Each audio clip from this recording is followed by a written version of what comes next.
Welcome to this step-by-step tutorial on how to set up your Google Ad campaigns in 2025. In this video, I'm going to show you how to set up your first Google Ads account, how to create your first campaign, and also show you a little bit about the interface of Google Ads and some of the settings that Google automatically turns on and that you should be aware of. Let's jump in. All right, so the first thing we want to do is to go to ads@google.com and click Start Now.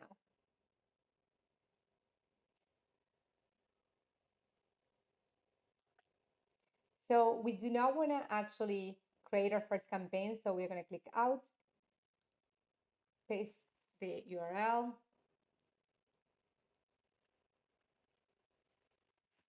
and click next. You might see that there is an option to add more information about your business. In this case, I'm going to click skip, but it is a good idea that you add Google Business Profile as well as linking whether it's a phone number if you are a local business and you are waiting for people to call you, or if you have a YouTube channel. Again, we are not going to create our campaign here, so I'm going to put skip.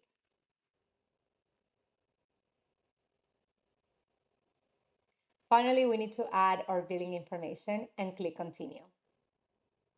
Once the account is created, you're going to see this interface. We're going to click create new campaign. So now we have to choose our objective. Most of the times you're going to choose sales or leads, but this is definitely dependent on what is your business priority. Before you launch campaigns, I have a video that shows you exactly what you have to think about and how to review your landing page. So if you are interested, click on the description to find the video. For this, I'm going to go with sales. So now we have to choose our goal. In this case, I don't have that connection done, so that's why it's giving me this alert. But before you launch your campaign, make sure that you are connecting the right data sources and that your goals are actually populating. Now we choose our campaign type. Now, if you're new to Google Ads, I actually recommend that you start with search. You see, PMax and Demand Gen are very powerful, but they use AI and a lot of data in order to optimize the campaign. In this case, the account is new and we don't have any data, so I'm going to click on search. I want to have at least 30 days of data before changing to an automated campaign. I'm going to add the website. If you are a local business, you can add in here your phone number. Now I need to give it a campaign name, which I'm going to actually take from here and click continue. So we need to decide the bidding. I'm going to change it to clicks because this account doesn't have any data. I will unselect this too. That's actually very important. Google automatically will want you to run across different networks. But if you want to only show your ads on the Google search engine, make sure that you are unchecking this one. And for the Google Display Network, those are actually the banners that you see on different websites. So if you want to run those ads, you can create a different campaign. The setting is the location options. I always change it to presence because I only want to reach people that are specifically in that location rather than people that are interested in the location. Now, the first option is very valid, especially if you are in the travel industry, because you might want to actually show your ads to people that are thinking about traveling as they are researching for their trip. But in most cases, you want to put presence. And then we're going to check on the audience segments.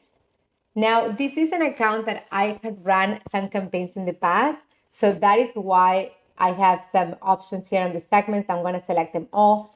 But if you are, of course, having your brand new ad account, you can go into browse and you can find different audiences. This one is the digital demographics, so is ages, gender, parental status, as well as household income. It's very important because if you are selling a service that is, let's say, a high ticket service for $5,000, you might not want to be reaching people that are under 50% on the US household income. Then we have the affinity audience, which is a broader audience focused on interests and habits, and the in-market audience, which is, of course, super important, especially if you're selling a service or a product. Now, when I get started, I always like to have at least 20 and 30. These audiences are not being targeted, but we are collecting data that we can use in the future for other campaigns. More settings. If you are a local business, you might want to change this to be the 9 to 5 or whatever business hours that you operate. Now we are prompt to have our keyword and asset generation, meaning our ads. Now I'm not going to use AI for that, especially if this is a new account. So I'm going to work on this out of this sheet that I already have. And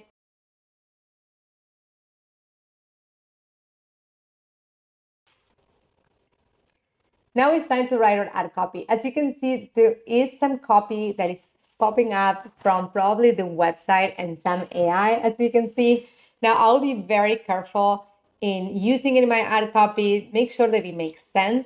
And also at the end of writing this ad copy, we want the ad strength to be good or excellent, which is going to help us with the ad rank and also on the cost per click. I will go ahead and start pasting my ad copy.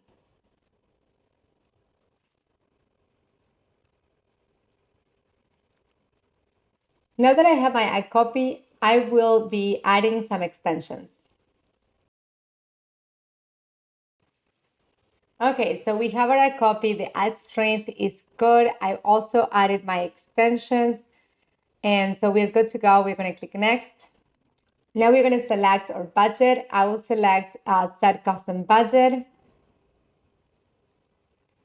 When we think about the budget, I like to at least have 10 clicks per day. So I'm going to look at the top of the page bid to see how much for the keywords that I'm targeting, how much I need to be willing to pay in order to get to that first spot. So since it's about $3, I'm going to give it a $30 per day and click next.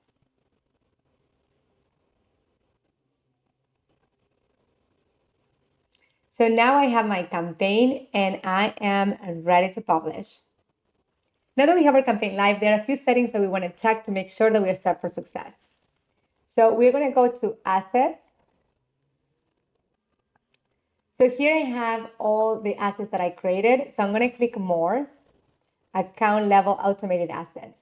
So when you create a new ad account, Google will automatically have settings in place that allows them to create assets for you without your approval.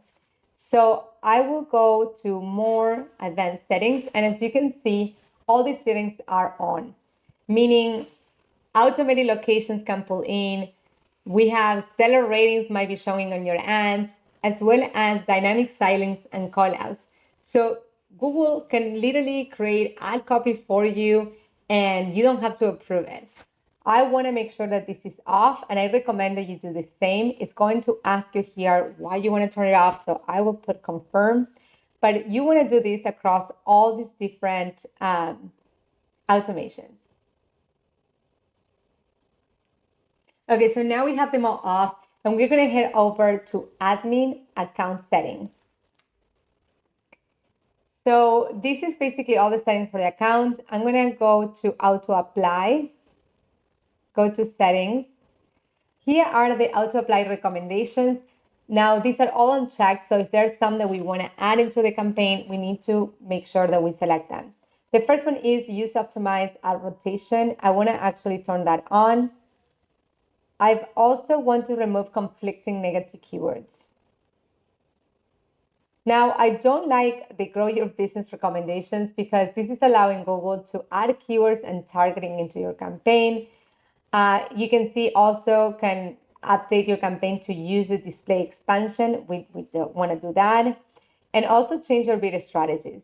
So I always stay away from those. I will click save. Now that we have changed some of the settings in the account, I'm going to show you a little bit how to use the interface. So now that we are here in the insights, in this tab, we can find information about your campaigns. We can see overall performance across campaigns. We can also see performance insights. So this is definitely a place that I recommend that you come just to better understand how are your campaigns doing and find ways to optimize it. We also have the action insight. So here's where you're going to find information about what other businesses are showing in the action for the keywords that you're targeting. And we have the search terms report. So this is super powerful. It's a great place to find new keywords that you can be targeting, as well as find negative keywords that you might want to be excluding. So this, of course, is showing data for other campaigns that I had live. Let's say that this term is not one that I want to target. I can add it as a negative keyword and choose whether I want it at the ad group level or at the campaign level. Now, let's say that we want to add this one as a keyword. We can also do that here and click save. So the search report is very powerful. It has a ton of information. You can actually see what are the search terms that are being paired with your keywords. Find how are those terms working, whether the CPCs are too high, maybe they're not converting very well. So it gives you a ton of insights. We can also see what our ads and when our ads were shown. So this is going to give you an idea of the hours of the day, as well as if we went into devices, we can see what type of devices people that saw our ad were using, as well as the match location. In this case, I'm only doing the US, so of course that's what it's showing. But if I was doing specific geos, you will actually see the information based on that. Another place that we want to come and check is the audience report. So as I mentioned, even though we are not targeting in this case, we are observing and we are collecting data on the audiences that were exposed to our ads. Here on the top, I can see that I have some affinities and some in-market audience, and I can see how those perform. In this case, for example, the in-market audience had a 12% click-through rate, which is awesome. And of course, more expected because they are in market for gardening, I think, solutions.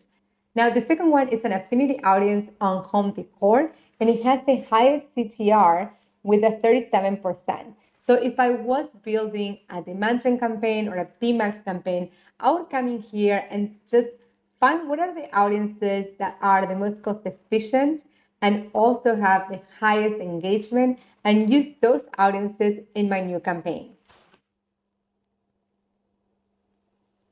You can also see here some demographic information. Other areas of the UI that I find important is this keyword planner. You can come here to do some research about your keywords.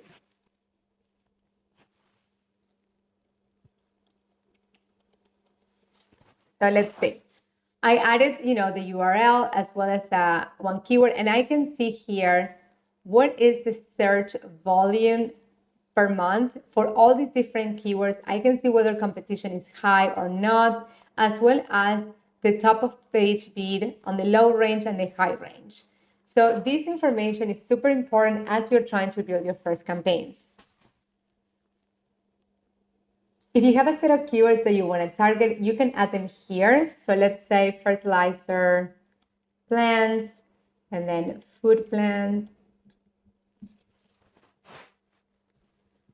I will be able to see what is, the monthly search volume for those, as well as the other information. If you are creating your first campaign, this is definitely a tool to use.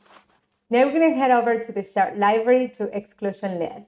Now, if you are launching your first campaign, you want to make sure that you have some negative keywords in place. I recommend having keywords such as free, do it yourself, secondhand, how to, all those type of search terms that you just don't want to show your ads if someone is including them. So I'm going to show you how it's done. We're going to do how to, and we can say universal list, and I'm going to save. Now I can use this list and apply across all my campaigns. So that's the campaign that I have live. I can go ahead and just add it. And with that, I'm now using negative keywords. Every time that you find new negative keywords that you want to add, maybe from the search term report, you can come here and drop them into a list that you can then apply across all your campaigns very easily. Or of course, you can add those negative keywords at the ad group or campaign level, like I showed you earlier. If you enjoyed this video, hit subscribe. I will upload weekly videos to help you run profitable campaigns. And if you are new and trying to learn paid search, make sure that you check the description. I have included a free guide that walks you through everything you need to know about Google Ads.